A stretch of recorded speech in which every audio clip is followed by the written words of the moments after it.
Salam gila bola.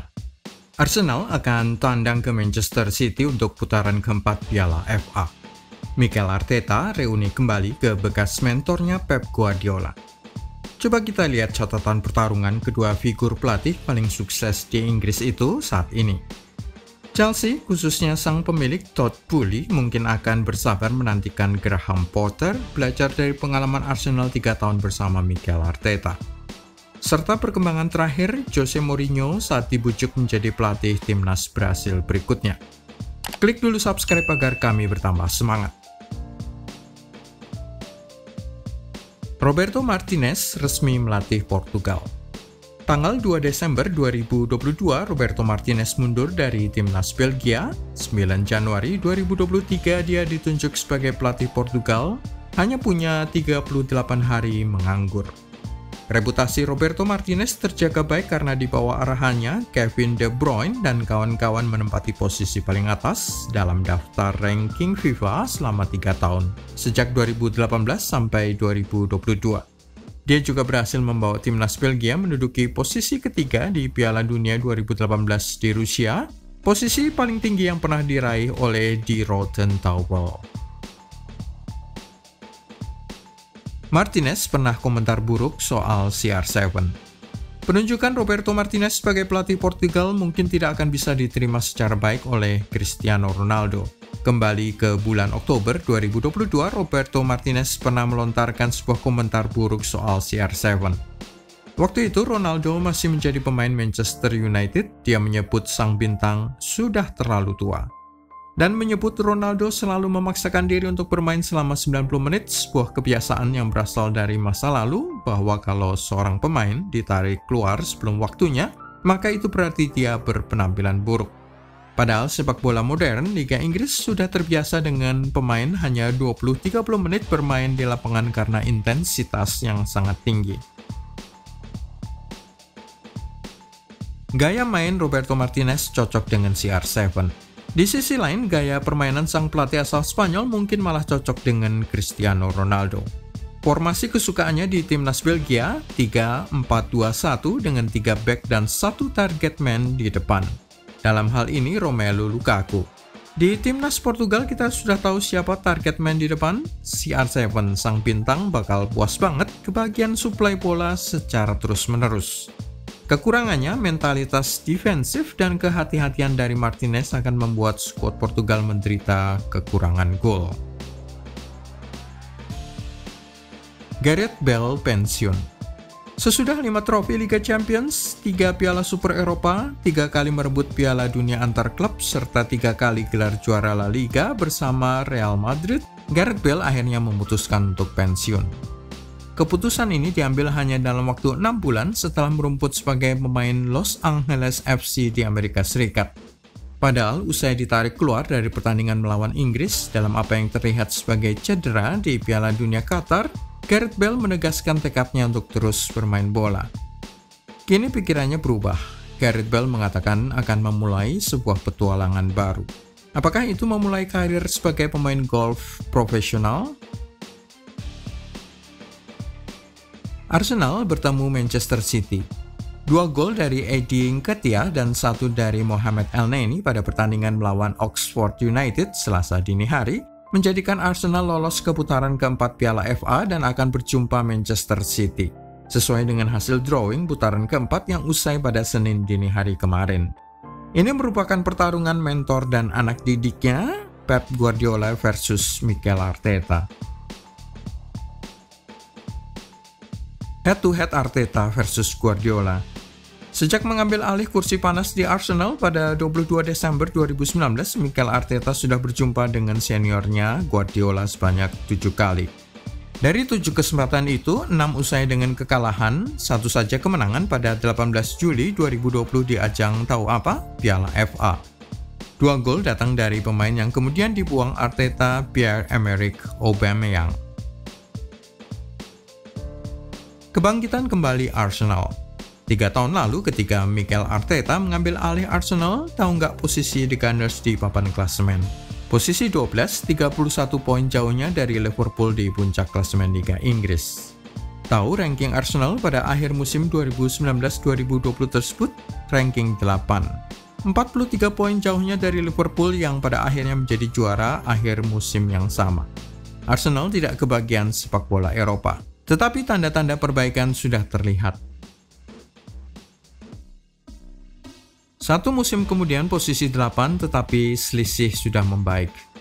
Para pendukung The Gunners dipaksa bersabar setelah tim Merah London itu masih menduduki posisi yang sama, ranking 8 Liga Inggris, pada akhir musim selanjutnya 2020-21. Kali ini Manchester City yang menjadi juaranya, Manchester United pada urutan kedua. Tetapi coba lihat selisihnya, hanya ada jarak 25 poin antara Arsenal di urutan 8 dan City pada posisi 1. Perbaikan jauh dibandingkan musim sebelumnya yang berjarak 43 poin antara urutan 8 dan urutan 1. Lihat musim 2021-22, Arsenal naik ke posisi kelima. Musim selanjutnya Arsenal membaik lagi, hanya ada selisih 24 poin antara The Gunners di urutan kelima klasemen akhir 2021-22 dan Manchester City di puncak klasemen. Terjadi perbaikan produktivitas gol dari 55 gol musim sebelumnya ke 61 gol. Namun mereka juga kebobolan lebih banyak 39 gol menjadi 48 gol. Inilah musim yang ditandai dengan kepergian Pierre-Emerick Aubameyang yang dianggap mengganjal kesuksesan Arsenal, sering bermain egois di depan. Rekannya di depan Alexander Lacazette juga pergi. Akhirnya kedatangan Gabriel Jesus dan Alexander Zinchenko. Dua pemain penting menandai kebangkitan kembali Arsenal pada 2022-23. Alexander Zinchenko dan Gabriel Jesus. Performa keduanya dikenal baik juga cara bermainnya saat Mikel Arteta masih menjadi asisten pelatih di Manchester City.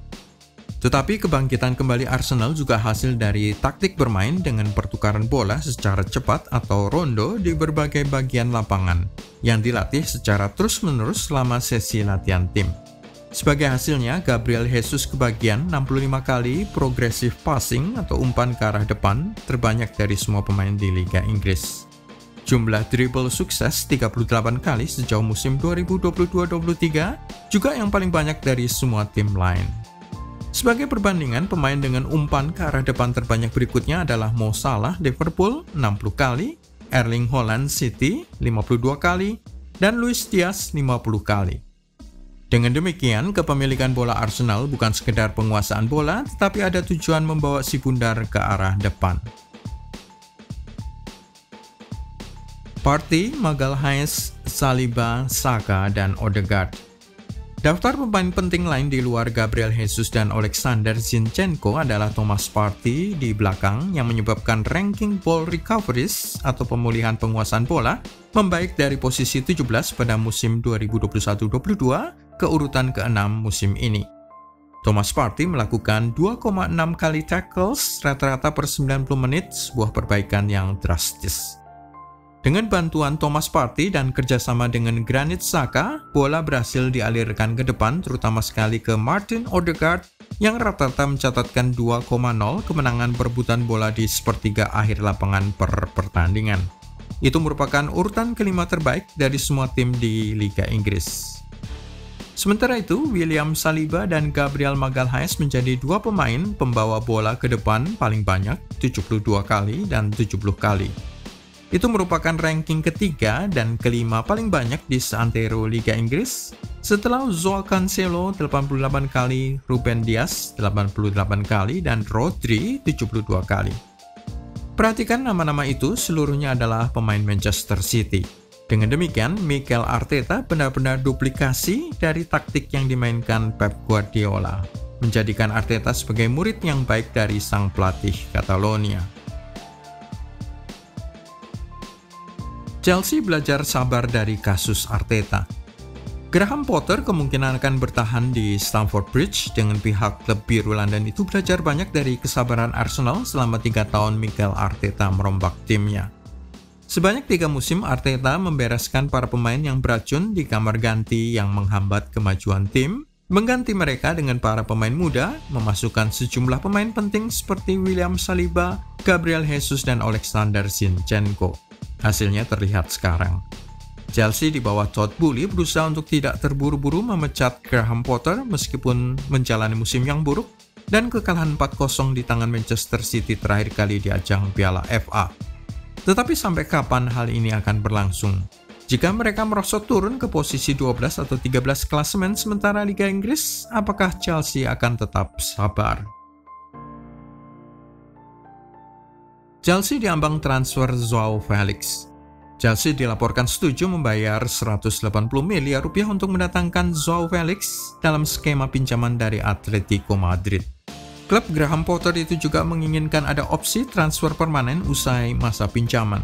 Tetapi dengan harga pembelian sang pemain Portugal 2,1 triliun rupiah saat Atletico mendatangkannya dari Benfica tahun 2019, entah berapa harga yang mesti dibayarkan oleh Chelsea.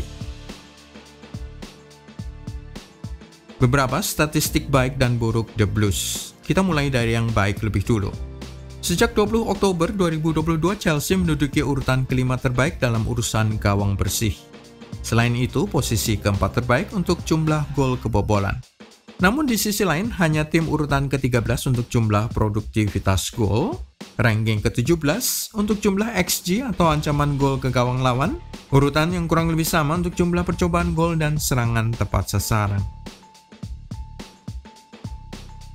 Laporan bertentangan Mourinho melatih Brasil. Selama 2 hari terakhir bermunculan 2 berita yang saling bertentangan tentang status Jose Mourinho hendak melatih tim nasional Brasil.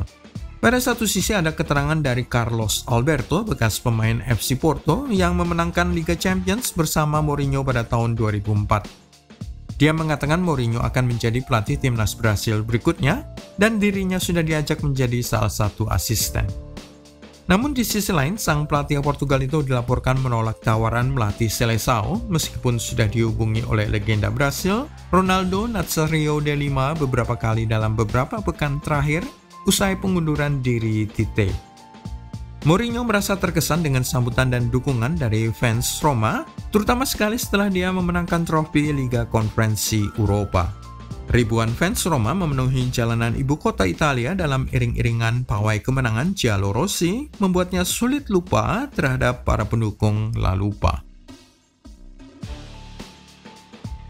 Mourinho pernah menyebut Brasil sebagai tim yang sulit. Tahun 2017, Jose Mourinho pernah mengatakan sulit melatih Seleção. Mengapa? Karena di benak setiap warga Brasil dan juga setiap jurnalis asal Brasil, selalu ada pelatih yang lebih baik daripada pelatih yang ada saat ini.